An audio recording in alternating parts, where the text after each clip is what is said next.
সম্মানিত ভাইরা আমার, মনে রাখুন, আমি আপনাকে আবার বোঝাই, মাল রক্ষা করতে যে জীবন যাওয়া অনেক নরমাল জিনিস, এতেও শহীদের দরজা লাভ করা যায়।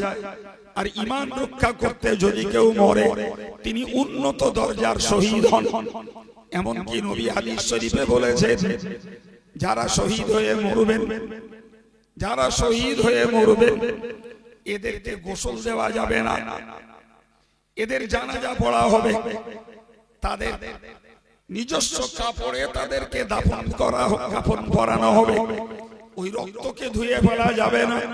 হাসরের মহাময়দানে ওই রক্ত নিয়ে তারা কিয়ামতের ময়দানে উঠবে। সহিহ বুখারীর বর্ণনায় এসেছে, লাউনুহু লাউনুদ্দাম ওয়া রিহুহু রিহুল মিস্ক। যারা ইসলামের জন্য, ঈমানের জন্য শহীদ হবে, এদের দেহের রক্তগুলো রং হলো লাল, কিন্তু ওই রক্তের খুশবু হবে কিয়ামতের ময়দানে মিস্ক আম্বারের থেকেও বেশি সুগন্ধ। ভাই, তাহলে শহীদের মর্যাদা আছে না নাই? কথা বলে আছে। এখন আপনি বলবেন, হুজুর আপনি কি আমাদেরকে শহীদ হতে বলছেন? আমি আপনাকে বলছি না, আমিও এরকম। আরে নবী বলেছেন, যাদের ভিতরে শহীদি মরণের তামান্না না থাকে, এরা সব মুনাফিক। যে মুসলমান শহীদি মরণের তামান্না করে, সে যদি ঘরের বেডে শুয়ে মরে, আল্লাহ পাক তাকে শহীদের দরজা দান করবেন। এবার বলেন, শহীদি মৃত্যুর তামান্নার দরকার আছে না নাই? আমরা স্বপ্ন দেখি না, কিন্তু নবী বলছেন প্রত্যেকটা ঈমানদার মুসলমানের ভিতরে শহীদি মৃত্যু কামনা করা দরকার। আল্লাহ তুমি আমাকে শহীদি মরণ দিও, দোয়াও দরকার, ভিতরে মনোবৃত্তিটা দরকার। আল্লাহ ইসলামকে রক্ষা করার জন্য বিরোধী শক্তির মোকাবেলায় যদি আমাকে জীবন দিতে হয়, আমি তাও বিয়াচ্ছা অর্থ, আমার বিলাসবহুল বাড়ি, আমার সুন্দরী স্ত্রী, আমার কলিজার টুকরা ছেলে মেয়ে, সবের মায়া বিসর্জন দিয়ে আল্লাহ তোমার দ্বীনের জন্য আমি শহীদ হতে প্রস্তুত। সুবহানাল্লাহ বলে। রাসূল বলেছেন, এই তামান্না, এই নিয়ত, এই আরজু, এই আকাঙ্ক্ষা যাদের কলিজায় নাই, এরা মুমিন মুসলমান দাবি করলেও এরা মুনাফিক। আমরা কারা বলেন না? আমরা তো ইসলামের জন্য টাকা দিতেও যে ঘ্যান ঘ্যান করি। ইসলামের জন্য একটা কনিষ্ঠ আঙ্গুল, যারে বাংলায় কেড়ি আঙ্গুল বলে, যদি কারো বলা হয় যে ইসলামের জন্য তোমার কেড়ি আঙ্গুলটা কেটে নেব, আমরা দিতে রাজি না। জি সম্মানিত ভাইরা, তাহলে শহীদি মরণ ঈমানদারের তামান্না, এটা থাকা উচিত। হয়তো শহীদ হতে হবে না, শহীদের জন্য ওই শত্রুর মোকাবেলায় লড়ে উঠতে হবে না। রাসূল স্পষ্ট বলেছেন যে ওই লোকটা মরবে তার ঘরে শুয়ে, কিংবা আল্লাহ না করুন হসপিটালে, ওই লোকটা শহীদের মর্যাদা পেয়ে যাবে। তাহলে তামান্না করতে দোষ নাই, বরং তামান্না করে রাখা লাভ, ভালো। সম্মানিত ভাইরা আমার, খুব শান্ত মাথায় এবার বুঝুন, এই তামান্না করার জন্য আমি আপনাকে বলে রাখছি, তামান্না করার জন্য বাস্তবে শহীদ হতে হবে কিনা পরের চিন্তা, পরে দেখা যাবে, কিন্তু নিয়তটুকু আমার থাকা দরকার। সম্মানিত ভাই আমার, একটু বুঝে নিন না কেন কোরআন শরীফে আল্লাহ বলেছেন, ইউরিদুনা লিউতফিউ নূরাল্লাহি বিআফওয়াহিহিম। আল্লাহ বলছেন যে ইসলামের শত্রুরা চায় আল্লাহ পাকের হেদায়েতের নূরটাকে মুখের ফুঁকে নিভিয়ে দিতে। আমার কথা নয়, খোদ কোরআনের কথা। আচ্ছা বলে, ফুঁক দিয়ে টেমিলে বানানো যায়? টেমি বললেন তো নাকি? হ্যাঁ, এখন আর ব্যবহার নেই, ভদ্র হয়ে গেছি তো আমরা, ইলেকট্রিকের যুগ এসে গেছে। ফুঁক দিয়ে প্রদীপ নেভানো যায়, ল্যাম্পের আলো নিভিয়ে দেওয়া যায়, ফুঁক দিয়ে ইলেকট্রিক বাতি লাগানো যায়, যায় কি? তো ইসলামের হেদায়েতের জ্যোতিটাকে যারা মুখের ফুঁক দিয়ে নিভিয়ে দিতে চাইছে এরা নিশ্চয়ই বোকা, বুদ্ধিমান না। এরা বোকা না জ্ঞানী? বোকা না? কেন বোকা তা বলো, বুঝেন। আমি আপনাদেরকে ওই বোকামিটা বোঝাই।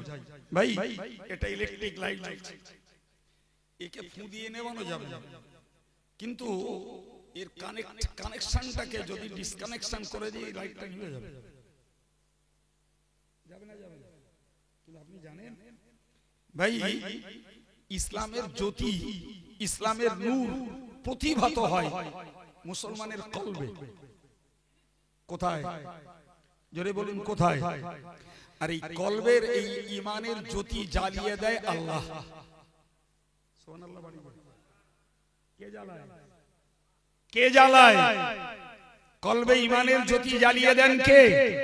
আচ্ছা, এর কানেক্টিভিটি কি আছে যে ইলেকট্রিশিয়ানরা ওই তারটা কেটে দেবে?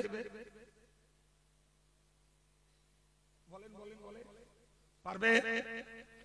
মুসলমানের কলিজায় ঈমানের মহব্বত রয়েছে, ফলে জীবন রক্ষা করে, শিরক করে না। মুসলমানের কলিজায় ঈমানের আলো জ্বলছে, ফলে এরা শত কাজের ভিতর দিয়েও নামাজ কাজা করে না।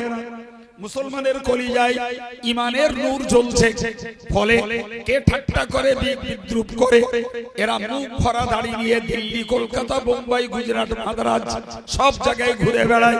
মুসলমানের কলিজায় ঈমানের আলো জ্বলছে, ফলে এরা কে এদেরকে অপমানিত করবে পরোয়া নাই, মাথায় নবীর সুন্নত লাগিয়ে সর্বত্র ঘুরে বেড়াচ্ছে। এই সংযোগকে গোটা পৃথিবীর কোন অপশক্তি এ কানেকশনকে তো কেটে দিতে পারে না। মুসলমান যুবক, যুবতী, নারী আর পুরুষ সবের ভিতরে এই জজবাটা তৈরি করে যে বাহ্যিক পৃথিবীতে কি হচ্ছে আমার দেখার নাই, আমার দেখার আমার কলবের সঙ্গে আমার আল্লাহর প্রেম, প্রীতি, ভালোবাসার সম্পর্ক কতটা গাঢ় করতে পেরেছে। কে গালি দেবে, কে সমালোচনা করবে, কে শত্রুতা করবে, কে এনআরসি করে আমাদেরকে দেশ ছাড়া করতে চাইবে, ওসব পরোয়া একটাও লাগবে না। শুধু একটা জিনিসকে ভাবতে হবে যে আমি হেদায়েতের জ্যোতি আমার কলবে জ্বালাতে পেরেছি কিনা। যদি পেরে থাকি, এই কানেকশনকে কাট করে দেওয়ার ক্ষমতা কারো। সুবহানাল্লাহ বলে। এবার ভাবতে হবে প্রত্যেকের নিজেকে, আমি কতটা আল্লাহর সঙ্গে কানেক্টিভিটি, আল্লাহর সঙ্গে আমার যোগাযোগ কতটা করতে পেরেছি। আমারটা আপনি বুঝবেন না, আমি আপনারটা বুঝবো না, কিন্তু পার্সোনাল প্রত্যেকেই নিজের সম্পর্ক আল্লাহর সঙ্গে কতটা তিনি নিজেই ভালো বোঝেন। ঠিক নয় কি বাবা? আপনি জানেন কলব হলো মানব দেহের সেন্টার, কলব হলো মানব দেহের রাজধানী। তরিকতের পরিভাষা কি বলে জানেন? তরিকতের পরিভাষা মানে পীর ওলিদের পরিভাষা। এই বাজারজাত হওয়া পীর ওলি না, যারা হকিকতে পীর ওলি, এদের পরিভাষা জানেন? এই গোটা বিশ্বকে তারা বলেন আলামে কাবীর, সারা পৃথিবীটাকে, তার মানে একে বলে মহাবিশ্ব। আর এই মানব দেহটাকে বলে আলামে সগীর, এটা ক্ষুদ্র বিশ্ব। সুবহানাল্লাহ বলুন। এটা ক্ষুদ্র বিশ্ব, এর রাজধানী হলো কলব। ওই কলবের ডিরেকশন মতো হাত চলে, পা চলে, চোখ চলে, কান চলে, জিভ চলে, মস্তিষ্ক চলে। একটু চিল্লে বলা যাবে সুবহানাল্লাহ। সুতরাং কলবে যদি আল্লাহর সঙ্গে সম্পর্কটা গাঢ় হয়, বিশ্বাস করুন কলবের অর্ডারের বাইরে জিভ কোনোদিন মিথ্যা কথা বলতে পারবে না। কলবের নির্দেশের বাইরে জিভ কোনোদিন হারাম খেতে যাবে না। কলবের নির্দেশের বাইরে জিভ কোনোদিন অন্যায়ভাবে সমালোচনা করতে যাবে না। কলবের নির্দেশের বাইরে চোখ কোনোদিন হারাম প্রদর্শনী দেখবে না। কলবের অর্ডারের বাইরে কান কোনোদিন হারাম জিনিস শুনবে না। কলবের অর্ডারের বাইরে মস্তিষ্ক কোনোদিন কুকাজের চিন্তা করবে না। কলবের অর্ডারের বাইরে হাত কখনো হারাম কাজে প্রসারিত হবে না। কলবের অর্ডারের বাইরে পা কখনো হারাম কাজে চলবে না। প্রিয় ভাই, ওই কলব হলো সেন্টার। এটাই যদি প্রকৃত হেদায়েতের নূর জ্বালানো যায়, পৃথিবীর ইহুদি খ্রিস্টান কাফের বেঈমান আর আমাদের দেশের নমরুদ আর ফেরাউন আর হামান, এ দুটোরও ক্ষমতা নেই কারোর কাছ থেকে ইসলাম কেড়ে নেয়। পারবে? তুই কি করবি? একটা লোক নামাজ পড়ে, একটা লোক নামাজ পড়ে, আপনি তাহলে নামাজ পড়েছেন ওই অপরাধে মারেন, নামাজ বন্ধ হয়ে যাবে? কি মনে হচ্ছে আপনাদের? আর ঘুরিয়ে বুঝুন ভাই। লেনিন এক সময় বলেছিল ধর্ম হলো আফিম। কি বলেছিল? এই কথা বলে কি বলেছিল? ধর্ম আফিম, যে আফিম খেলে নেশা হয়, বলল লেনিন। জি ভাই, লেনিন এই কথাটা বলতে সারা পৃথিবীতে তোলপাড় শুরু হলো। লেনিনের ওই কথাটার ইঙ্গিত ছিল ইসলাম ধর্মের উপর। তো তাম পৃথিবীর মুসলমানেরা ওই জমানায়, লেনিন তো মস্ত বড় সমাজ বিজ্ঞানী, লোকেরা বিরাট রেগে গেল আর লেনিনের বিরুদ্ধে সমালোচনা করল যে লেনিন ধর্মটাকে আফিম বলেছে, ইসলাম ধর্ম নাউজুবিল্লাহ বলে। তো লোকে রেগে গেল ভাই। কিন্তু কিছু সূক্ষ্ম চিন্তাবিদ মানুষ তারা বললেন লেনিন যেটা বলেছে ঠিক বলেছে, ভুল বলিনি। লেনিন যা বলেছে ভুল বলিনি, ঠিকই বলেছে। কেন? তারা বোঝালেন ভাই আফিম খেলে নেশা হয়, হেরোইন খেলে নেশা হয়, মদ খেলে নেশা হয়। বিশ্বাস করুন, একটা মাতালেরে আপনি জাপটা করে বেঁধে জাপটা ঠ্যাঙানি দেবেন, নেশা ছুটে যাবে, এমনি এমনি নেশা ছুটে যাবে। কিন্তু আপনি বলেন তো, নবী পাকের সাহাবীরা যুদ্ধের ময়দানে যুদ্ধ করছেন, পেটে খাবার নেই, এমন অবস্থায় ভূমিকম্প শুরু হয়েছে। ওদিকে কাফেরদের তলোয়ার এদের মাথার উপরে। পর্যায়টা খুব সহজ না কঠিন? পেটে খাবার নেই, পায়ের নিচের মাটি কাঁপছে, কাফেরদের খাড়া তাদের মাথার উপরে। এই সময় নামাজের টাইম হয়েছে। আল্লাহু আকবার। প্রিয় নবী সাল্লাল্লাহু আলাইহি ওয়াসাল্লাম অর্ডার করলেন নামাজ পড়তে হবে, তাও একা একা নয়, একা একা নয়, জামাতের সঙ্গে। একবার চিল্লে বলা যাবে সুবহানাল্লাহ? আর একটু জোরে বলুন সুবহানাল্লাহ। নামাজ পড়তে হবে জামাত সহ। কিভাবে? হায় হায় হায়, কি অবস্থা বুঝতে হবে। ওদিকে কাফেরদের তলোয়ার চকচক ঝকঝক করছে, রাসূল সাহাবাদের নিয়ে নামাজ পড়ার প্রশিক্ষণ করছেন। যতটা যোদ্ধা ইসলামের পক্ষে, নবী বললেন দুটো ভাগ হবে। তো এক ভাগকে নিয়ে রাসূল জামাত শুরু করলেন, জোহরের নামাজ জামাত শুরু করলেন। প্রিয় ভাই, রাসূল অর্ডার করলেন যে তোমরা আমার পিছনে 4 রাকাতের নিয়ত করো, কিন্তু 2 রাকাতের বৈঠক করে আমি যখন উঠবো তোমরা চলে যাবে জিহাদের ময়দানে। সুবহানাল্লাহ বলো। আর যারা জিহাদের ময়দানে রয়েছে ওরা তলোয়ারটা এদের হাতে তুলে দিয়ে ওরা 3য় রাকাতে এসে নবীর সঙ্গে তারা ইক্তেদা করে জামাত ধরবে। তাহলে এনারা নবীর সঙ্গে পাবেন 2 রাকাত নামাজ। রাসূলের তো 4 রাকাত কমপ্লিট, এনারা 2 রাকাত পেলেন।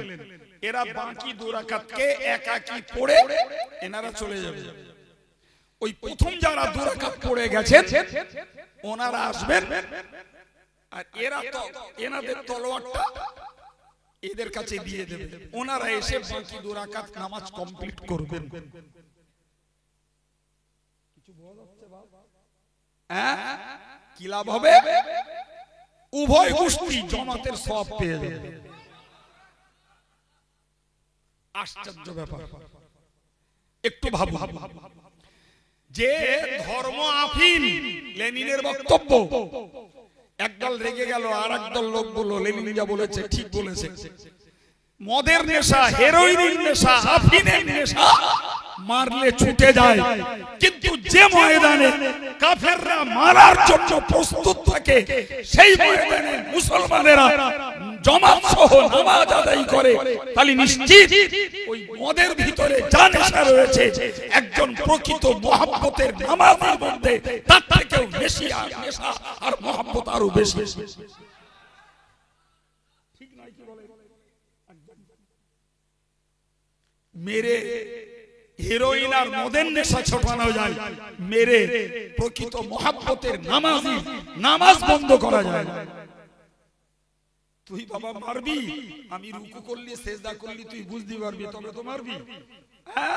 আমার আল্লাহ পাকের নির্দেশ রয়েছে তুমি ইশারা করে নামাজ পড়ো, ইশারায় নামাজ পড়ো, তোমার রুকু সেজদা করতে হবে না। তুমি ইশারায় তাহরিমা বেরো, ইশারায় কেরাত পড়ো, ইশারায় রুকু করো, ইশারায় সিজদা করো। আমি আল্লাহ ওই করুণ পরিস্থিতিতে তোমার নামাজের ফরজ থেকে তোমাকে মুক্তি দেব, তোমার নামাজকে আমি আল্লাহ কবুল করে নেব। কি করবে, কি করবে বলেন আমার? সুতরাং আমি কোরআনের ওই আয়াতের তাফসীর আপনাকে বোঝাতে এত কথা বললাম। আল্লাহ বললেন যে কাফের বেঈমান বেদিনেরা চায় ঈমানের নূরটাকে, হেদায়েতের নূরটাকে মুখের ফু দিয়ে নিভিয়ে দিতে। তারই ব্যাখ্যা করতে গিয়ে বললাম ফু দিয়ে ল্যাম্প লেভানো যায়, ফু দিয়ে ইলেকট্রিক বাতি লেভানো যায়, ইলেকট্রিক বাতিকে তার কেটে দিয়ে লেভানো যায়, কিন্তু ঈমানের জ্যোতি যাদের কলবে ঢুকে গেছে ও সম্পর্ক তো আল্লাহর সঙ্গে, পৃথিবীর কোন শক্তি ওই তার কেটে দিতে। আল্লাহু আকবার। যদি পারত তাহলে বলেন না ইসলামের প্রাথমিক পিরিয়ডে আমার নবী সাহাবীরা আব্বা ছাড়লো, মা ছাড়লো, স্ত্রী ছাড়লো, জি বাপ ছেলে মেয়ে ছেড়ে দিল। কার মহব্বতে? রাসূলুল্লাহর মহব্বতটা সামনে, অভ্যন্তরে রয়েছে মূলত আল্লাহর মহব্বত। কার মহব্বত? আল্লাহ। কেউ আটকাতে পারেনি তাদের। আরে বদর যুদ্ধে হযরত আবু বকর সিদ্দিক রাদিয়াল্লাহু আনহু মুসলমানদের পক্ষের যোদ্ধা, জি, আর হযরত আবু বকরের নিজের ছেলে আব্দুর রহমান কাফেরদের পক্ষের যোদ্ধা। কি বুঝবেন? কালকে আবার কেন বলবে কোন সে খাইম সাহেব হযরত আবু বকর সিদ্দিকীর ছেলের কাফের বলে গেছে। দেশে তো মাথা মোটার অভাব নেই, পড়বে না শুনবে না, দুম করে এক কথা বলে বসবে। হযরত আব্দুর রহমান তখনও পর্যন্ত ঈমান গ্রহণ করেননি, সুতরাং আব্বা ইসলামের পক্ষে, বেটা কাফেরদের পক্ষে। শুকরিয়া আল্লাহর, পরবর্তীকালে হযরত আবু বকর সিদ্দিক রাদিয়াল্লাহু আনহুর বেটা আব্দুর রহমান তিনিও ইসলাম কবুল করে নিয়েছেন। তো বাপ বেটা একদিন একান্তে কথা হচ্ছে, তো হযরত আব্দুর রহমান বেটা আব্বা আবু বকর সিদ্দিককে বলছে জানেন বদরের যুদ্ধে আপনি আমার তলোয়ারের আয়াতনে 3 বার পড়েছেন। কবার? 3 বার। শুধু আপনি আমার আব্বা বলে আপনাকে আমি মারিনি। হযরত আবু বকর সিদ্দিক রাদিয়াল্লাহু আনহু চেহারাটা লাল হয়ে গেল। তিনি বললেন, ওগো আব্দুর রহমান, আল্লাহর কসম করে বলছি তুমি 3 বার পেয়ে আমাকে মারোনি, আমি একবার যদি আমার তলোয়ারের আয়াতনে তোমাকে পেতাম এক কোপে তোমায় দ্বিখণ্ড করে দিতাম। বেটা চমকে উঠল, বললেন সত্যি আপনি আমাকে মারতেন? বলে তা কি করে সম্ভব? হযরত আবু বকর বলেছিলেন আমি আমার বেটাকে তো মারতাম না, আমি মারতাম আল্লাহর দুশমন আর নবীর দুশমনকে। এটাই হলো ঈমানের জ্যোতি, এটাই হলো ঈমানের নূর। ঈমানের নূর যাদের কলবে জ্বলে ছেলের অন্যায়, মেয়ের অন্যায়, স্ত্রীর অন্যায় কেউ সহ্য করে না। যারা ঈমানের নামে শুধু গেলাপ পরিয়ে রাখে, এদের কাছে ছেলে বউ মেয়ে যে যাই অপরাধ করুক ইসলামের এগেইনস্টে সব বেমালুম হজম হয়ে যায়, যেটা হচ্ছে আমাদের সমাজে। বাপ মস্ত বড় আল্লাহ ওয়ালা, ছেলে ইসলামের বড় দুশমন, মা নামাজি মুসল্লি কোরআন তেলাওয়াতকারিনী, মেয়ে আর এক নায়িকা।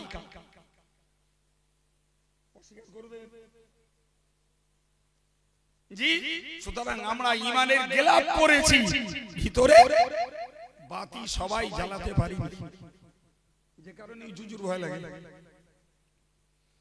আল্লাহ কি বলছেন? আল্লাহু মুতিম্মু নূরিহি, কাফেররা যতই চাক হেদায়েতের জ্যোতিকে নিভিয়ে দিতে, আমি আল্লাহ ঘোষণা রাখছি, আমি আল্লাহ হেদায়েতের জ্যোতিকে পূর্ণ করে ছাড়ব। আল্লাহু আকবার। প্রিয় ভাই, আপনাকে একটা কথা বলি, একটু বুঝুন। এই গত 2 বছর ধরে আমাদের দেশটাতে এনআরসির একটা হাওয়া উঠলো, এবং মারাত্মক হাওয়া। জি, ন্যাশনাল রেজিস্ট্রেশন অফ সিটিজেন, জাতীয় নাগরিক পঞ্জি। তার মানে তুমি ভারতবাসী, এর ডকুমেন্টস তোমাকে দেওয়া লাগবে। ওই ডকুমেন্টস দেওয়ার হাওয়া তুললো মাত্র, ভাই কত লোকের খাওয়া ঘুম ছুটে গেল তার ইয়াত্তা নেই। কেউ সরলেখে, কেউ ভিডিওতে, কেউ পঞ্চায়েতে, কেউ কর্পোরেশনে, যার যেখানে গেলে কাজ মিটে ঘন্টার পর ঘন্টা লাইন দিয়ে দাঁড়িয়েছে, দোকান বন্ধ, ব্যবসা বন্ধ, চাষির চাষ বন্ধ। আগে অন্তত ভারতে থাকি, তারপরে নাই, পরে খাওয়া দাওয়া হবে না খেয়ে অন্তত ভারতের নাগরিকত্বটা জোগাড় করো। তাতে ডাক্তার, মাস্টার, হুজুর সাহেব, মৌলভী সাহেব, পীর সাহেব সব জড়িয়েছে। জি, একটা লোক বেড়াচাপার অফিসে কাগজ ঠিক করতে এসে সেই লোকটারে বলছে, বলে একটু দেখো দিন কি। তা বলতেছে, আমার আই কার্ডে একরকম বয়স, আধার কার্ডে আর এক রকম, ওই রেশন কার্ডের নাম এক রকম, আমার যে কটা কাগজ একটাও জন্মের ঠিক নেই। সে অফিসারটা হো করে হেসে ফেলে। সাধারণ লোক তো বলতে বলতে বলে ফেলেছে যে আমার একটা তো জন্মের ঠিক নেই। বল না আমার কাগজপত্র ঠিক নেই, বলতে আপনার জন্মের ঠিক নেই। অফিসারটা হেসে ফেলে। অফিসার হেসে বলতে, আচ্ছা দাঁড়ান দেখি জন্মের ঠিক করা যায় কি দেখতেছি। মানুষ এত পরিমাণ ব্রেনে হ্যাং হয়ে গেছে, কি হবে তার ঠিক। ভাই এটা তো আজকের যুগের ফেরাউন আর হামানের প্রযুক্তি। বলছেন না কেন? ফেরাউন হামানের চিনতে পারতেছেন না? চিনতে পারতেছেন? ভাষুত্ব নাম নিলি দোষ আছে, যেহেতু লাইভ চলছে নাম নিলি দোষ আছে। বিনা নামে ফেরাউন আর হামান বলছি, আপনারা চিনে ফেলেন, ওতে আমার দোষ নেই। ভাই আপনাকে বলছি, আমি দুম করে বকতে বসিনি, ভেবে চিন্তে কথা বলছি। এরা তো আজকের বলল কোরআন খুলুন, কোরআন খুলুন। আশ্চর্য ব্যাপার, কোরআন শরীফে আল্লাহ বলছেন, وقال الذين كفروا لرسلهم لنخرجنكم من أرضنا। আমার আল্লাহ কোরআন শরীফে জানিয়েছেন, কাফেররা আল্লাহর মনোনীত বান্দা, আল্লাহ পাকের সুরক্ষিত বান্দা, নবী রাসূলদেরকে তারা বলতো, নবী রাসূলদেরকে বলতো, তোমাদেরকে আমাদের দেশ থেকে বার করে দেব।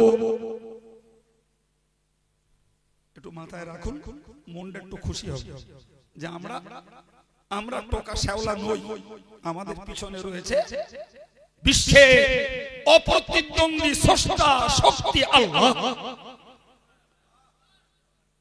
ভাই আল্লাহ কোরআনে উল্লেখ করছেন যে রাসূলদেরকে তারা বলতো যে তোমাদেরকে আমাদের দেশ থেকে বার করে দেব। দেশটা কার? তোমরা ভাগ করেছো, এটা ভারত, ওটা বাংলাদেশ, ওটা পাকিস্তান, ওটা আফগানিস্তানে, তো তোমরা করেছো। মূলত পৃথিবী কার?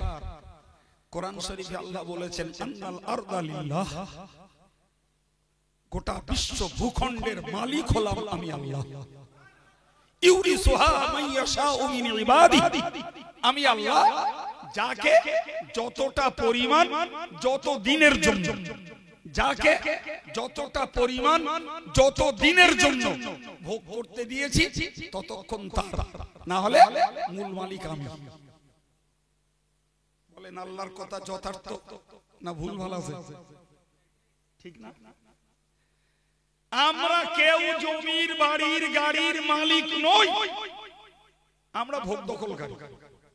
যদি আমরা মালিক হতাম আমরা থেকে যেতাম, জমি চলে যেত। কিন্তু আবহমান কাল ধরে দেখছি উল্টো ফল, জমি রয়ে গেছে, সে যে মালিক বলছিল সেইটি চলে গেছে। ঠিক না ভুল? একই জমি পরদাদা ভোগ করেছে, দাদা ভোগ করেছে, আব্বা ভোগ করেছে, আমি করছি, আমার ছেলে ওয়েটিং এ রয়েছে, আমি গেলি সে দখল করব। মালিক নই বাবা, এই ভুলগুলো আমাদের ভাঙতে হবে। আমরা মালিক নই, আমরা উপস্থাপক ভোক্তা।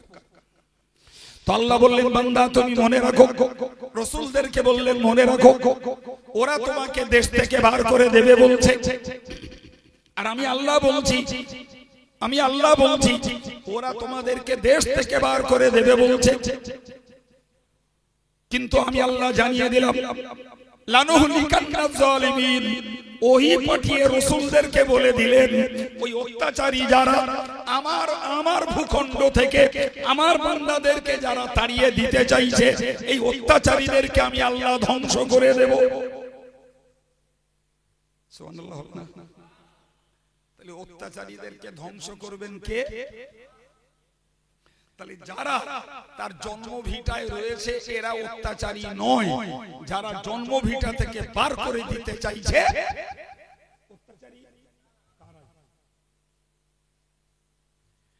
আল্লাহু আকবার। রাসূলদেরকে আল্লাহ সান্ত্বনা দিলেন, তবে শুধু ওদেরকে ধ্বংস করব না, তোমাদের জন্য পুরস্কার, লানুসকিনান্নাকুমুল আরদা, তোমাদের মাটিতে, তোমাদের ভূখণ্ডে, তোমাদের জন্মভিটায় আমি আল্লাহ তোমাদেরকেই থাকতে দেব। জন্ম নিয়েছি ভারতের মাটিতে, এই ভূখণ্ড আমাদের বাপ দাদাদের, আমরা পৈতৃক সূত্রে সেই ভূখণ্ডে দখলদার। কথা বলে আমাদেরকে বার করে দেবে কে? XYZ কেউ ভাবছে আর পরিকল্পনা করছে, আমরা হাহুতাশ করছি। আমার আল্লাহ বললেন বান্দা তোর হাহুতাশের জায়গা নাই রে বান্দা, তোর প্রতি যারা অত্যাচার করছে ওদেরকে ধ্বংস করে তোর জন্য ভিটে তোকে থাকতে দেব। তুই শুধু দুটো কাজ কর। কড়া কাজ, জোরে বলেন কড়া কাজ। দুটো কাজ, দুটোই ইমানদার মুসলমানের ডিউটি। নাম্বার ওয়ান যালিকা লিমান খাফা মাকামি, এক নম্বর বান্দারে আমি আল্লাহ সর্বশক্তিমান, সর্বভৌমত্বের অধিকারী, তুই আমার ভয়টা তোর কলিজায় রাখ। তুই চাকরি পেয়ে আমায় ভুলে যাস না, অর্থের মালিক হয়ে আমায় ভুলে যাস না, এক খামসা জ্ঞান জোগাড় করে আমায় ভুলে যাস না, 10 বিঘা জমির মালিক হয়ে আমায় ভুলে যাস না। আমি আল্লাহ এমন শক্তিধর, চোখওয়ালাকে অন্ধ বানিয়ে দিতে পারি, শ্রবণ শক্তিওয়ালাকে কালা বানিয়ে দিতে পারি, সচল শক্তিওয়ালাকে ল্যাংড়া বানিয়ে ফেলে রেখে দিতে পারি, বুদ্ধিজীবীটার তার কেটে দিয়ে মস্তিষ্ক বিকৃত করে দিতে পারি, জ্ঞানীটাকে পাগল বানিয়ে মুহূর্তের ভিতরে রাস্তায় ঘোরাতে পারি। এই সর্বশক্তিটাকে তুই ভয় কর। মানুষের ভিতরে এই ভয়ের অভাব হয়ে গেছে। এই ভয় যেই কমে গেছে, ওই ফেরাউন আর হামানের ভয় তখন বেশি ঢুকে গেছে। কথা বুঝতে পারেন? আচ্ছা বলেন, আল্লাহ পাকের এই কথাগুলো 100% নয়, ওভার 100% সত্য কিনা? সুস্থ মানুষ রাত্রি একসঙ্গে বসে সভা শুনলাম, সকালে খবর পাচ্ছি প্যারালাইজ পড়ে আছে, চোখের কোনা দিয়ে পানি গড়াচ্ছে, বাক শক্তি নাই। টাং স্ট্রং, জবানে স্ট্রোক হয়েছে। সন্ধ্যাবেলা এক দোকানে চা খেয়ে আড্ডা দিয়েছি, রাতের বেলা খবর পাচ্ছি রাত্রে স্ট্রোক করেছে, কলকাতায় নিয়ে যেতে ওই লাউহাটি যেয়ে মারা গেছে। সন্ধ্যাবেলা একসঙ্গে চার দোকানে আড্ডা দিয়েছি। কথা বলে এই ক্ষমতা কার? এই ক্ষমতা কার? আজকের মানব সমাজ, মুসলিম সমাজ আল্লাহ পাকের এই সার্বভৌমত্বের শক্তিটাকে যদি ভয় পেত, তাহলে ফেরাউন আর হামানের ভয় করা লাগতো না। এদের ভয় নাই। এরা এক খামসা জ্ঞানে জি হয়তো কারোর একটা ফোঁড়ার পয়সাও হয়নি, সেই গরমে জি কেউ 5 বিঘা জমির মালিক, বিশাল অট্টালিকা বানিয়েছে, ওই গরমে ফেটে পড়ে ধরাকে সরা জ্ঞান করেছে। ফলে খোদার ভয় কলজের থেকে উঠে গেছে, সেখানে জায়গা দখল করেছে ফেরাউন আর হামানের ভয়। ভাই একটু ভাবতে হবে, একটু ভাবতে হবে। প্রিয় ভাই আমার, আল্লাহ বললেন আমার আমার ক্ষমতার ভয় করো। দেখলেন না, আমরা তো দোয়া করছি ওই হামাসদের জন্য। আচ্ছা একটু পিছনের দিকে তাকিয়ে দেখুন দিন, কথা পৃষ্ঠে বলছি ভাই। 1991 সালে আমি এসব ওয়াজ করবো বলে ভেবে উঠিনি, বল ওই মাকিন সাহেবের কথা একটু শুনছিলাম জি, তাই এই কথাগুলো বলার কি বলবো ভাবিনি, এরকম একটা কিছু বলবো, বাকিটা আল্লাহ। 1991 সালে জর্জ বুশ বহুজাতিক বাহিনী নিয়ে আক্রমণ করলো ইরাকের এগেইনস্টে। মনে আছে না ভুলে গেছেন? বলেন ওই সময়ে সাদ্দামের পক্ষে বিশ্ব মুসলিম গোষ্ঠী দোয়া করেছিল না করিনি? সে সাদ্দামকে বুশ ছেড়ে দিয়েছে। সে শয়তানটা এখনো বেঁচে আছে, সে শয়তান এখনো বেঁচে আছে। অথচ দিবালোকে সারা পৃথিবী 175 কোটি মুসলমানকে কলিজায় আঘাত করে সাদ্দামকে ফাঁসিতে ঝুলিয়ে দিয়ে। কি প্রমাণ হলো? সারা পৃথিবীর পীর, পীরজাদা, মাওলানা, মুফতি, হাফেজ সাহেব, হাই সাহেব, সাধারণ ইমানদার মুসলমান কারুর দোয়া গেল। আচ্ছা বলেন দিন, এই যে করোনা গেল, কেটা ঘ্যান ঘ্যান করিনি আল্লাহর কাছে? বলেন বলেন বলেন। আপনাদেরকে মনে হয় যে এই দোয়ায় করোনা বন্ধ হয়নি? দোয়ায় যদি বন্ধ হতো তাহলে প্রথম দিকে যখন শুরু হলো তখনই বন্ধ হয়ে যেত। 1,05,00,000 গেছে। কত গেছে? 1,05,00,000। তারপরে বন্ধ হয়েছে। তার মানে এটা দোয়ায় বন্ধ হয়নি, এটা হয়েছে সাময়িকই আল্লাহর দয়া। তবে বান্দা তোরা যদি না সামলাস আবার দেবো, আবার দেবো। করোনা আমার কাছে একটা নিয়ে অনেক রকম আছে। প্রকৃত আল্লাহর ওলিরা এই জন্য বলেন যে আল্লাহ পাক যদি একটা বিপদ দেন, তুমি পড়ো ইন্না লিল্লাহি ওয়া ইন্না ইলাইহি রাজিউন, পড়ে নিয়ে পরক্ষণেই পড়ো আলহামদুলিল্লাহ। তো বুজুর্গদেরকে জিজ্ঞাসা করা হয়েছে, হুজুর বিপদ আসলে তো ইন্না লিল্লাহ পড়তে হয়, তো আপনি আলহামদুলিল্লাহ পড়তে বলছেন? তো বললেন একটা বিপদ আল্লাহ দিয়েছেন ওর জন্যই পড়ো ইন্না লিল্লাহ, আর ওই রকম হাজারো বিপদ থেকে আল্লাহ রক্ষা করেছেন তার জন্য বলো আলহামদুলিল্লাহ। সহজে বুঝবেন, একটুখানি বোঝেন। পথ দিয়ে চলছেন, হোঁচট লেগেছে, একজন হোঁচট লেগে কেটে গেছে, আর একজনের হোঁচট লেগে পড়ে গেছে তো পারওয়ালাটা ভেঙে গেছে, আর একজন হোঁচট লেগে পড়ে গেছে তো স্ট্রোক হয়েছে,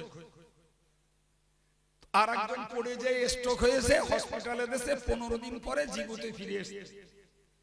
আর একজনের হোঁচট লেগে পড়ে যেয়ে স্ট্রোক হয়েছে, 15 দিন পরে জ্ঞান ফিরেনি, 18 দিনের মাথায় ডেড বডি বাড়ি আসছে। বলেন এই যে কথা বললাম সত্যি না মিথ্যে?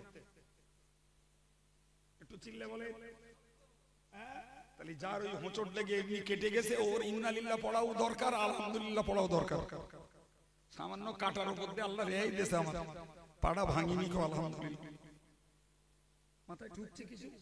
যার পা ভেঙে গেছে ওর বোঝা উচিত যে পা ভেঙে গেছে, প্লাস্টার করলে সোজা হয়ে যাবে, অন্তত সেন্সলেসটা হয়নি। বলি কতদিন হসপিটালে পড়ে থাকতে হতো তার ঠিক ছিল না। জি, যার শুধু স্ট্রোক হয়ে সুস্থ হয়ে বাড়ি এসছে ওর ভাবা উচিত যদি মরণ হতো, হয়তো মরার পরেও আইসিইউতে ঢুকিয়ে দিয়ে 20 লাখ টাকা নিয়ে নিত হসপিটাল। মরা লাশ ঢুকিয়ে দিত, যে রিমোটে দেখাতো চোখ নড়তেছে, আঙুল নড়তেছে, ও আদাতে 20 দিন আগে মরে গেছে। এই করে করে দেশের হসপিটালের টাকা চেকিং করে। আমাদের দেশের লোকেরা বেঁচে থাকার এত লোভ, ওই আইসিইউতে ঢুকিয়ে দেয়, ভিটে মাটি চাটি বিক্রি করে দিচ্ছে। 20 দিন পরে বের করে দিলে তোমার লাশ, তোমার রুগী মরে গেছে, বের করে দেখা যাচ্ছে গাছ থেকে গোশত খসে পড়ছে। তার মানে কবে মরে গেছে তার ইয়াত্তা নিয়ে ঢুকিয়ে রেখেছে শুধু টাকা লোটার জন্য। জানেন আমাদের দেশে এই চিটিংবাজি হয়।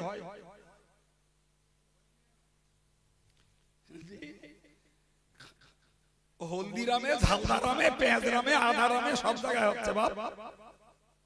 না আমাদের এত বড় লোভ, 80 বছর বয়স, এমনিতেই তো ও তো পড়ার সময় এমনি হয়ে গেছে না, হয় 80 বছর বয়স মানে পেকে গেছে, এমনি পড়বে, ও আর গোটায় থাকতে পারবে না।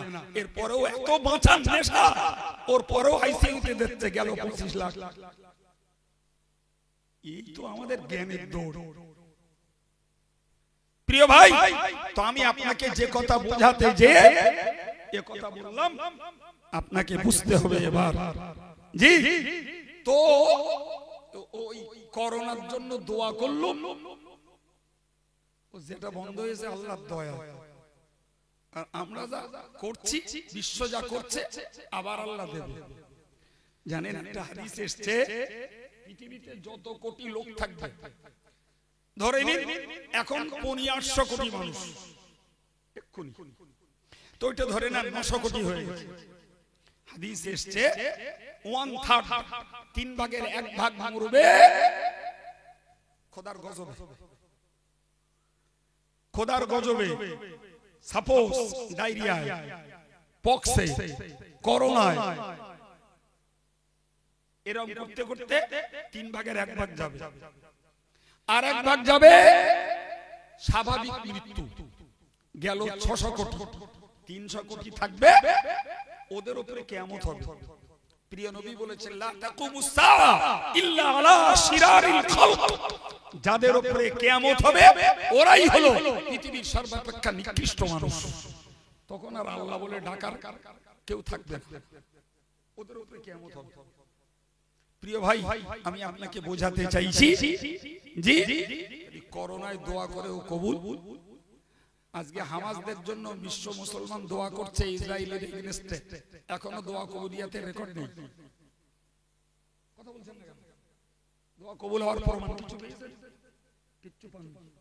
সবথেকে বড় কথা হলো একটা জিনিস ভাবতে হবে, আমরা আমাদের দায়িত্ব পালন করব, এটা ঠিক, কিন্তু বলেন দিন আমাদের দয়া বেশি না আল্লাহর দয়া বেশি? হামাসের কলেমা পড়া নামাজি মুসল্লি মানুষগুলোর উপরে ইসরায়েলরা অত্যাচার করছে, আল্লাহ দেখতে পাচ্ছে না?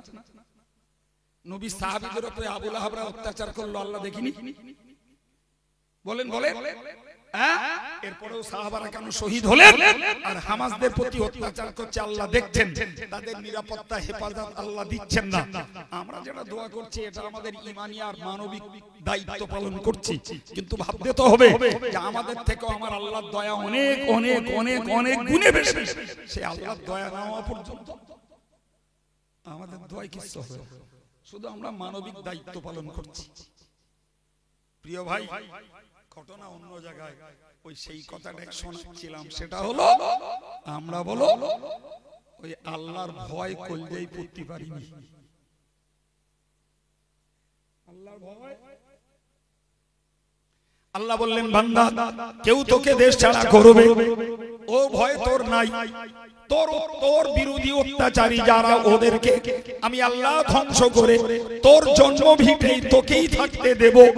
আমি চাইছি তোর কাছে দুটো জিনিস, একটা হলো আমি আল্লাহর ভয় তোর হৃদয়ে থাকুক, তুই আমায় ভয় কর, আমি যখন যা ইচ্ছা তাই করতে পারি। কখনো করোনা, কখনো ভূমিকম্প, কখনো খরা, কখনো বন্যা, কখনো আমফান। জি, যখন যাই ইচ্ছা তাই করতে পারি, এই ভয়টা তোর করা লাগবে। বলেন না করোনার সময় ঘ্যান ঘ্যান করছিল, আপনাদের রেকর্ড আছে কি? আমি করোনার পরে নতুন মুসল্লি আর নতুন মুসল্লিয়া, তার মানে যুবকরা নতুন নতুন আল্লাহওয়ালা হয়েছে করোনার প্রকোপে, আর যুবতীরা মেয়েরা নতুন নতুন আল্লাহ ওয়ালি হয়েছে। এরকম রেকর্ড আপনাদের কাছে কত পার্সেন্ট? এতে কিছু বলেন, মানে 100% নামাজি মুসল্লি হয়ে গেছে সব।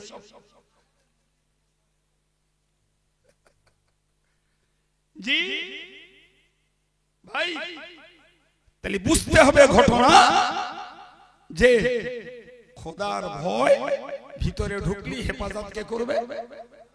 পরেরটা আল্লাহ বলেছেন আখাফা ওয়াইদ, বান্দা আর একটা ভয় তোরা কর। আমি আল্লাহ দেখিয়েছি কবর, মৃত্যুর যন্ত্রণার ভয়, কবরের আযাবের ভয়, হাসরের বিভৎস উত্তাপের ভয়। আমি দেখিয়েছি জাহান্নামের উপরের পুল পার হওয়ার ভয়। আমি দেখিয়েছি জাহান্নামে গ্রেফতার হওয়ার ভয়। এই ভয়গুলো তোরা কর বান্দা। একটা হলো দুনিয়ায় যতক্ষণ বেঁচে আছিস আমি আল্লাহ যখন যাই ইচ্ছা তাই করতে পারি, এই ভয়টা কর, করে চল বান্দা। আর মরার পরে এতগুলো ভয়ের জায়গা, ওই ভয়গুলো কর।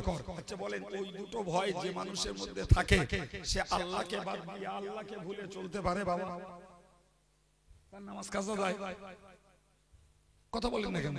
সে সুদ খেতে যাবে, সে গান শুনতে যাবে, সে মিথ্যা কথা বলবে মনে হয়।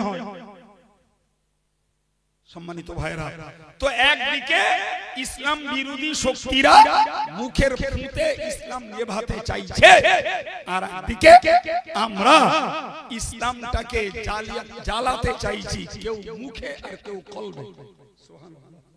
যারা কলবে জ্বালিয়েছে এদের কাছ থেকে কেড়ে নেওয়ার ক্ষমতা কারণ নাই। যারা মুখে জ্বালিয়েছে মুহূর্তের ভিতরে ও ইসলাম তার কাছ থেকে চলে যেতে পারে। আল্লাহ বললেন, বান্দা আমি আল্লাহ হিদায়াতের নূরকে পূর্ণ করে দেব। আপনি 2 মিনিট একটু ভেবে দেখুন, মা আমিনার কুঁড়ে ঘর থেকে আমার রাসূলের প্রচারিত ইসলামী বিধান চালু হয়েছে। কিন্তু আজকের পৃথিবীতে 228টা দেশ, 228টা দেশে ইসলাম পৌঁছে গেছিল, তবে এই মুহূর্তে 5টা দেশে মুসলমান নাই। সংখ্যা কম হওয়ার জন্য অত্যাচারিতের ভয়ে তারা ভিন্ন দেশে চলে গেছে। কিন্তু 223টা দেশে আজ অবধি মুসলমান রয়েছে, মসজিদ রয়েছে, মাদ্রাসা রয়েছে, দাড়ি বেদাড়ি নামাজি রয়েছে, টুপিওয়ালা রয়েছে। একবার গলা ছেড়ে বলুন সুবহানাল্লাহ। চলুন, আপনি কোথাও যেতে হবে না, শুধু ঘরে নেট বার করুন। ইউরোপে, আফ্রিকাতে, আমেরিকাতে, ইংল্যান্ডে, লন্ডনে, পূর্ব পৃথিবীতে, চীনে, বর্মায়, বাংলাদেশে, মায়ানমারে, আপনি কোথায় দেখবেন আলহামদুলিল্লাহ আমার রাসূলুল্লাহর প্রচারিত সেই ইসলামী মিশন, সেই ঈমানের নূর সারা পৃথিবীর কোণে কোণে পৌঁছে গেছে। আল্লাহ পাক তার ওয়াদাকে পূরণ করেছেন না করেছেন না? তবে 10% এখনো পর্যন্ত মুসলমান হয়নি। অঙ্ক কি? অঙ্ক হলো 775 কোটি মুসলমান। আমি মাসখানিক আগে রিপোর্ট বলছি, 775 কোটি মুসলমান, এর ভিতরে প্রায় 775 কোটি মানুষ, এর ভিতরে প্রায় 200 কোটি মুসলমান, বাকিরা 575। হ্যাঁ, ভারতবর্ষে এদেরকে শুধু জুজুর ভয় দেখানো হয়, মুসলমান সংখ্যালঘু, মুসলমান সংখ্যালঘু, মুসলমান সংখ্যালঘু। কিন্তু আপনি ভেবে দেখেছেন যে শুধু মুসলমানের সংখ্যা পৃথিবীতে 200 কোটির কাছাকাছি, আর বাকি সব ধর্ম মিলে 575 কোটি। সংখ্যায় বেশি কারা? এই অঙ্কটা একটু মাথায় খেলছে না? সব ধর্ম মিলে কত বলেছি? 575। একলা মুসলমান 200। সংখ্যায় কারা বেশি? যদি প্রত্যেকটা ধর্মকে ইন্ডিভিজুয়ালি আলাদা আলাদা করে দেখা হয় তাহলে নিশ্চিত মুসলমানের সংখ্যা তারা সবাই মিলে বেশি, কিন্তু এককভাবে বিশ্বে কারা বেশি? মুসলমান বেশি। কোরআন খুলুন, আল্লাহ পাক বলেছেন ওই মিন আহলিল কিতাব ইল্লা লা ইউমিনান্না বিহি ক্বাবলা মাউতিহি। সুবহানাল্লাহ। আর একটু মহব্বত করে বলে, আমার আল্লাহ কোরআন শরীফে বলেছেন, এ বিশ্ব মানব তোমরা মনে রাখো হযরত নবী ঈসা আলাইহিস সালাতু ওয়াস সালামের ইন্তেকালের পূর্বে तमाम পৃথিবীর ইহুদি আর খ্রিস্টানরা যারা বেঁচে থাকবে সবাই মুসলমান হয়ে যাবে। এই সংখ্যা বাড়বে না কমবে? সহিহ বুখারীর একটা হাদিস এসেছে, রাসূল বলেছেন মা মিন বাইতি মাদারিন ওয়ালা ওবারিন। আল্লাহ পাকের নবী বলেছেন গোটা বিশ্ব জুড়ে এমন কোন পাকা বাড়ি আর খড়ের বাড়ি, পাকা বাড়ি আর পশমের বাড়ি, পাকা বাড়ি আর কাঁচা বাড়ি গোটা বিশ্ব জুড়ে একটিও থাকবে না যে ঘরে আল্লাহ ইসলামকে ঢুকিয়ে দেবেন না। সবাই মিলে একটু বলা যাবে? এটা কি আমাদের জন্য আনন্দের খবর নয়? সময়ের অপেক্ষা। আল্লাহ পাকের রাসূল বলছেন আদখালাহুল্লাহুল ইসলামা বিইজ্জি আজিজিন আও দিল্লি জালিল। সম্মানিত লোকেরা, শিক্ষিত বুদ্ধিজীবীরা সম্মান থাকতে থাকতে ইসলাম কবুল করে নেবে, আর একটু লাঞ্ছিত অপান্তেও সমাজের হেয় প্রতিপন্ন ব্যক্তি যাদের লজ্জা কম, শরম কম, বিদ্যের পানি পেটে কম, এই লোকগুলো এরা অপদস্থ হয়ে ইসলাম কবুল করবে। জি, কথাটা মুখ থেকে বলেছেন রাসূল, কিন্তু বলিয়েছেন তো আল্লাহ। তাহলে যত দিন যাবে এরা মারবে, ওরা মারবে, তারা মারবে, এরপরেও আমার আল্লাহ আমার রাসূলের কথার সত্যতা বিশ্বাসে আমাদের স্বীকার করতে হবে। যত দিন যাবে মুসলমানের সংখ্যা, সুবহানাল্লাহ বলে। জি, সুতরাং সংখ্যায় আমরা পিছিয়ে থাকবো না, আমরা পিছিয়ে যাচ্ছি একটি জায়গায়, সেটা হলো মোরালিটিতে, ন্যায় নিষ্ঠাতে, একনিষ্ঠ গুণে আমরা পিছিয়ে যাচ্ছি। ওইখানেই আমরা হেরে যাচ্ছি ভাই। বিশ্বাস করুন, যে জায়গাটায় বসে কথা বলছি আমি তো এর আগেও এসেছি, বাস্তবিক এই জায়গাটা দেখলে মনটা আনন্দ পায়। এখানে যথেষ্ট পরিমাণে দিনদার, ইমানদার, নামাজি, মুসল্লি, আল্লাহওয়ালা মানুষ রয়েছেন, এবং এখানকার মায়েরাও যথেষ্ট ভদ্র, সভ্য এবং পর্দানুশীল। এটা অস্বীকার করতে হবে না, কিন্তু আপনি খবর রাখেন না ভাই, রিয়েলি বলছি, খবর রাখেন না। এই যে আমাদের টোটাল এই জায়গা বলে কথা না, আমাদের হামসায়া বসিরহাট সাব ডিভিশন বলুন কি বাক্সা সাব ডিভিশন বলুন, এই এলাকাগুলোকে খোঁজ করুন, কি আরো একটু এলাকা বাড়িয়ে খোঁজ করুন। যদি দেখেন দিনদার, ইমানদার, নামাজি, মুসল্লি মানুষের সংখ্যা, আল্লাহওয়ালা মানুষের সংখ্যা বেশি, আমি 100% বলবো এটা ফুরফুরা পীর সাহেব কেবলার ফয়েজ ও বরকত, বসিরহাট আল্লামা হুজুরের ফয়েজ ও বরকত, এটা হাক্কানি আলেম ওলামাদের খেদমত আর মেহনতের সুফল। যদি আমার কথার প্রমাণ চান, আমি এখানে বসে আছি, আমাকে এখানে ধরে রাখুন, আপনি ঘুরে আসুন। এই পশ্চিম বাংলার, এই পশ্চিম বাংলার পুরুলিয়া, বীরভূম, দিনাজপুর, দক্ষিণ দিনাজপুর, মালদা, মুর্শিদাবাদ, জলপাইগুড়ি, কুচবিহার, সব তো পশ্চিম বাংলার জেলা। ঘুরে আসুন, যদি আপনি 10% ভালো মুসলমান দেখাতে পারেন, যে শাস্তি দেবেন আমি মেনে নেব। আমি আন্দাজে বকছি না, ঘুরে ঘেরে দেখে বলছি, ঘুরে ঘেরে দেখে বলছি। যদি 10% আপনি ভালো মুসলমান আমার দেখাতে পারেন, যে শাস্তি দেবেন মেনে নেব।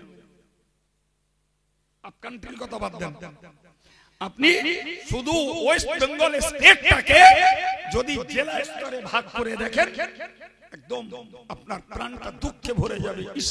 আমরা তো কিছুই আজ বুঝি না। আলহামদুলিল্লাহ, আমাদের কোরআন চর্চা, হাদিস চর্চা, ওয়াজ নসিহতের ভিতর দিয়ে জ্ঞান চর্চা, নারী পুরুষের ভিতরে ধর্মীয় একটা জিগির, ধর্মীয় প্রবণতা আলহামদুলিল্লাহ যথেষ্ট পরিমাণে রয়েছে। সুবহানাল্লাহ বলুন। কিন্তু আমার এই রাজ্যের বহু জেলায় জি মুসলমানদের কোনো কালচার খুঁজে পাবেন না।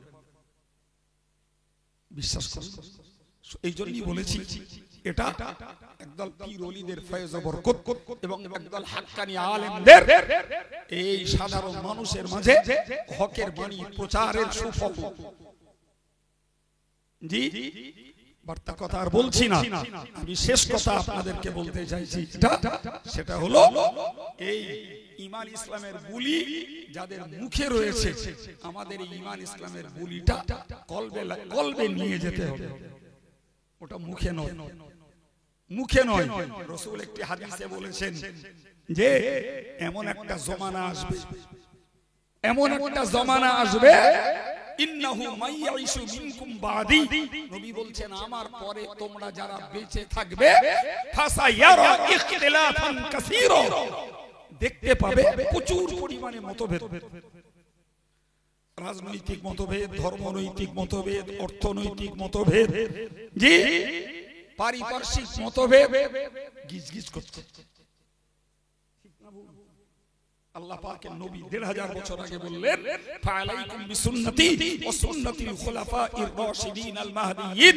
রাসূল বললেন, হে পৃথিবীর ঈমানদার মুসলমান নারী পুরুষ, তোমাদের দায়িত্ব আর কর্তব্য হলো আমি রাসূলুল্লাহর সুন্নতগুলোকে তোমরা আঁকড়ে ধরো এবং আমার ৪ খলিফার সুন্নতগুলোকে আঁকড়ে ধরো। রাসূল বললেন, আঁকড়ে ধরার ব্যাখ্যায় বললেন, আদু আলাইহা বিন নওয়াজিজ, হাত দিয়ে না, সামনের দাঁত দিয়ে না, মাড়ির দাঁত দিয়ে কামড়ে ধরো।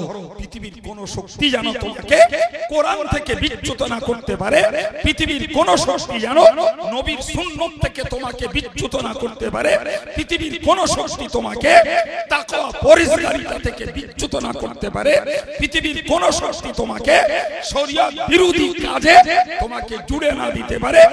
এই মজবুতির জন্য রাসূল বললেন, আদু আলাইহা বিন নওয়াজিজ, মাড়ির দাঁত দিয়ে আঁকড়ে ধরো। সুবহানাল্লাহ বলেন। সেই জন্য আমি বলেছি বাবু, ঈমান ইসলামটাকে মুখে মুখে বলি আওড়ানোর ভিতর দিয়ে রাখলে রক্ষা করা যাবে না, যে কোনো স্বার্থে ও হাতছাড়া হয়ে যাবে। হয় রাজনীতির নেতৃত্বের স্বার্থে, নাই টাকার স্বার্থে, নাই রে কোনো ব্যবসার উন্নতির স্বার্থে ও চরিত্র ও নীতি হাতছাড়া হয়ে যাবে।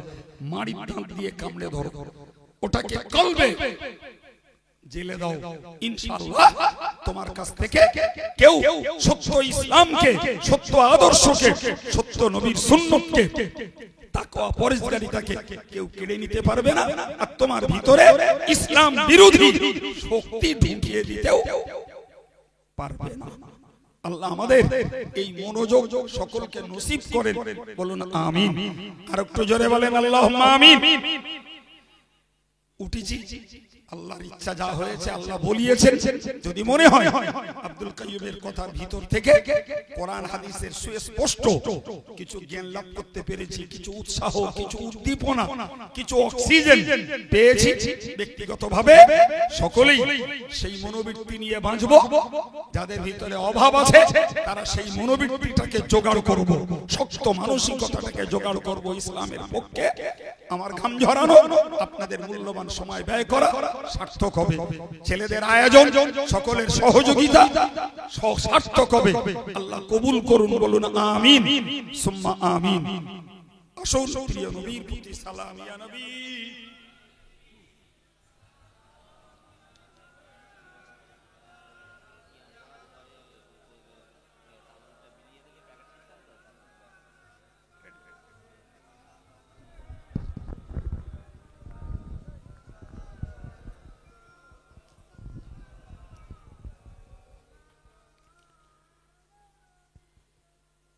या नबी नामो प्यारा, अर्शे पर हक ने पुकारा, सच पैगंबर है हमारा, सलावतुल्लाहि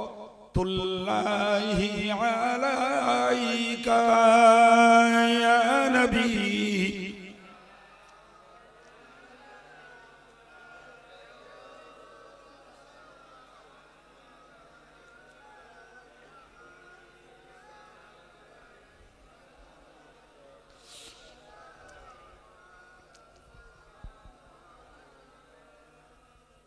आप सुल्तान मदीना मोहब्बते वहियो सकीना नूर से मामूर सीना मिश्क से बेहतर पसीना या नबी सलामुन अलैका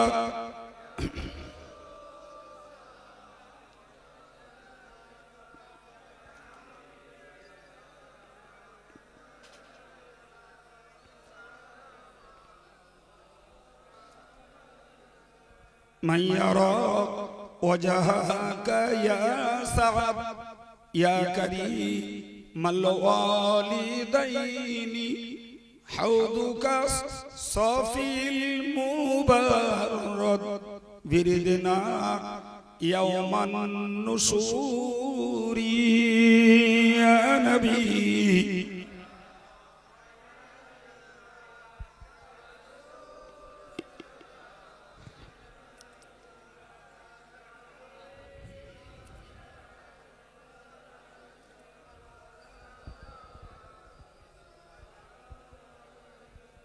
या रब्बी सल्ली व सल्लिम दाइमन अबदा अला खैर भेजे बरगज़ीद नबी पर आपने मदाम बलगल उला बिकमालिही कशफत दुजा बिजमालिही हसनत जमीउ खिसालिही सल्लु अलैहि व आलिही। सम्मानित भाइरा আপনাদের সহযোগিতায় প্রস্তুত তাবারুক প্যাকেটিং ব্যবস্থা ছেলেরা বিতরণ করছে, আপনারা নীরবে নেন। ততক্ষণে আমি একটা কথা বলি, একটু শুনুন। দাও ভাই, আপনারা জানেন যে আমরা অল ইন্ডিয়া সুন্নাতুল জামাতের পক্ষে একদিকে শিশুদের জন্য মডেল মাদ্রাসা, মেয়েদের জন্য আবাসিক মহিলা মাওলানা বিভাগীয় প্রতিষ্ঠান, ছেলেদের জন্য মাধ্যমিক স্ট্যান্ডার্ড প্রতিষ্ঠান, এরপরেও জামিয়া রহমানিয়ার মতো ফুরফুরা সিলসিলার একটি ইসলামী উচ্চ শিক্ষা প্রতিষ্ঠান বঙ্গনুর পত্রিকা আল্লাহ শুকর দেশবাসীর অকুণ্ঠ সমর্থন সহযোগিতায় চালিয়ে আসছে। বলেন আল্লাহুম্মা আমিন। ভাই, তো আপনাদের কাছে দাবি রাখবো, আপনারা অর্থ দিয়ে, শ্রম দিয়ে, সমর্থন দিয়ে জাতির এই কাজগুলোকে বাঁচিয়ে রাখার একটু চেষ্টা করবেন। আজ আমরা আছি, কাল থাকবো না, কিন্তু এগুলোর বিনিময়ে একদিকে যেমন হচ্ছে ইসলামের খেদমত, অপরদিকে মুজাদ্দিদে জামানের পুত পবিত্র সিলসিলাকে জিন্দা রাখার চলছে একটা আপোষহীন প্রচেষ্টা। আল্লাহ কবুল করুন। ভাই, এই মুহূর্তে আপনাদের কাছে একটা খোলা দাবি রাখছি। আপনারা জানেন আমার দায়িত্বে চলে আমাদের সংগঠনের সুবৃহৎ ইসলামী শিক্ষা প্রতিষ্ঠানটি, যার নাম আল্লামা রুহুল আমিন স্মৃতি জামিয়া রহমানিয়া, যেখানে হাফেজ হয়, কারি হয়, মৌলানা হয়, মুফতি হয়, মুহাদ্দিস হয়, মুফাসসির হয়, আরবি আদিব তথা আরবি সাহিত্যের উপরে সাহিত্যিক তৈরি হয়। একটু জোরে বলা যাবে সুবহানাল্লাহ। ভাই, এতগুলো ইসলামের উচ্চ শিক্ষা জামিয়া রহমানিয়াতে দেওয়া হয়, যেখানে সরকারের 10 পয়সা সহযোগিতা নাই, টোটালটাই দেশবাসী শিক্ষা অনুরাগী সিলসিলার ভক্ত মোহাম্মতের মানুষদের দান। প্রতিষ্ঠানটা গত বছর আমার চালাতে খরচা হয়েছিল 1,64,00,000 টাকা।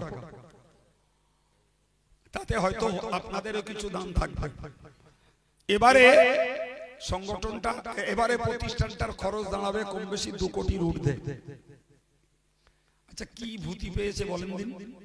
অজ করব, লোকে টাকা দেবে, নিজের উন্নতি নিজে করব। জি, আজকের মাসের 1 তারিখ 7.5 লক্ষ টাকা বার করতে হলো। এক মাসের খরচ কখনো 8 লাখে পৌঁছে যায়, তবে 7.5 লাখের নিচে আসে না, 8 লাখের উপরে ওঠে না। প্রতি মাসে এটা আছে, এর উপরে ডেভেলপমেন্ট। এই মুহূর্তে একটা বিরাট বড় ঝুঁকি মাথার উপরে আমার ভাই। আমরা আরো দুটো হায়ার এডুকেশনের ডিপার্টমেন্ট জামিয়াতে খুলবো, তার জন্য পিছনে জায়গা কিনা হয়েছে গত 3 বছর ধরে, কিন্তু আমরা রাস্তা পাচ্ছিলাম না এবং আরো জায়গার দরকার ছিল।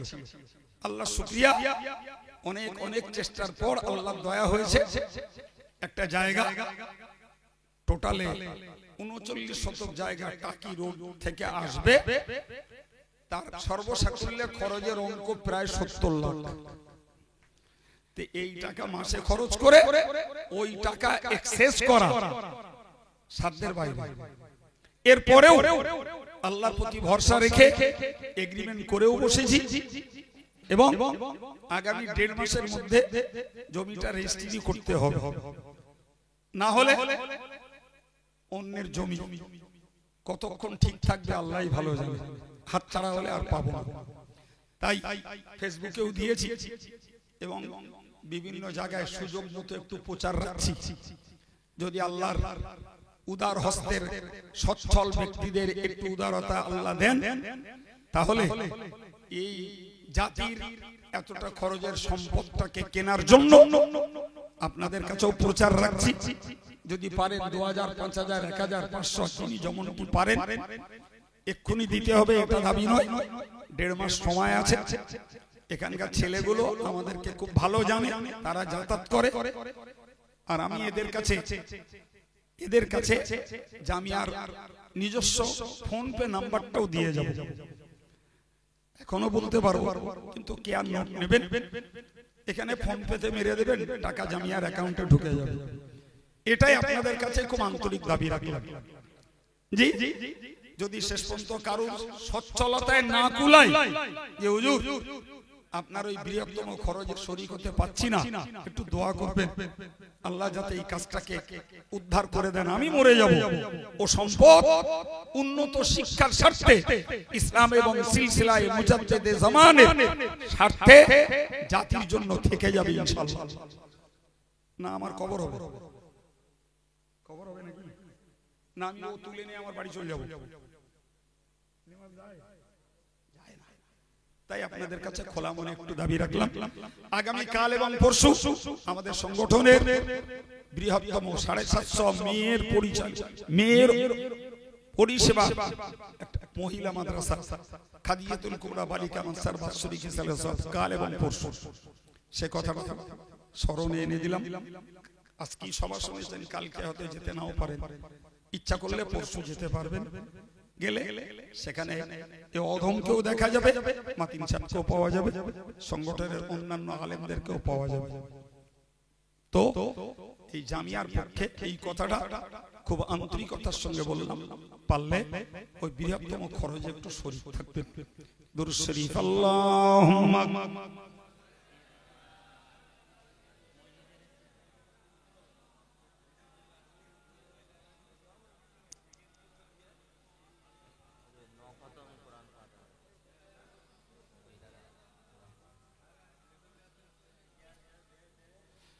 اللهم آمين. الحمد لله رب العالمين، والصلاة والسلام على سيد المرسلين وعلى آله وأصحابه أجمعين. ربنا ظلمنا أنفسنا وإن لم تغفر لنا وترحمنا لنكونن من الخاسرين. ربنا فاغفر لنا ذنوبنا وكفر عنا سيئاتنا وتوفنا مع الأبرار. মেহেরবান আল্লাহ, আমরা তোমার গুনাহগার বান্দা বান্দি, গুনাহ দায় স্বীকার করে তোমার কাছে ক্ষমা চাইছি। আল্লাহ দয়া করে আমাদের জীবনের সমূহ গুনাহকে তুমি মাফ করে দাও। আল্লাহ আমাদের জীবনের ভুলে ভরা ইবাদত আমালগুলি দয়া করে কবুল করো। খাস করে কোরআন হাদিসের বয়ান প্রচারে, মুর্দাদের রুহের মাগফিরাত এবং ঈসালে সওয়াবের আজকের এই মাহফিলটাকে তুমি দয়া করে কবুল করো। অজনসিয়ত দোয়া দরুদ তাসবিহ তাহলিল, কত ভাইদের মায়েদের আর্থিক দান, আল্লাহ মেহমানদারি তাবাররুকের ব্যবস্থাপনা বিতরণ, আল্লাহ মায়েদের পঠিত 9 খতম কোরআন শরীফ তেলাওয়াত, সকলের জবানের ভুলগুলোকে মাফ করে দিয়ে তুমি কবুল করে নাও। আল্লাহ খুশি হয়ে তোমার রহমতের ভান্ডার থেকে এসবের বিনিময়ে যে সওয়াব তুমি নসিব করো, সর্বাগ্রে মোদের প্রাণ প্রিয় রাসূলের পাক রূহের সওয়াব বখশিশ করে দাও। আল্লাহ হুজুরের আলা ওলাদ আসওয়াজে মুতাহহারা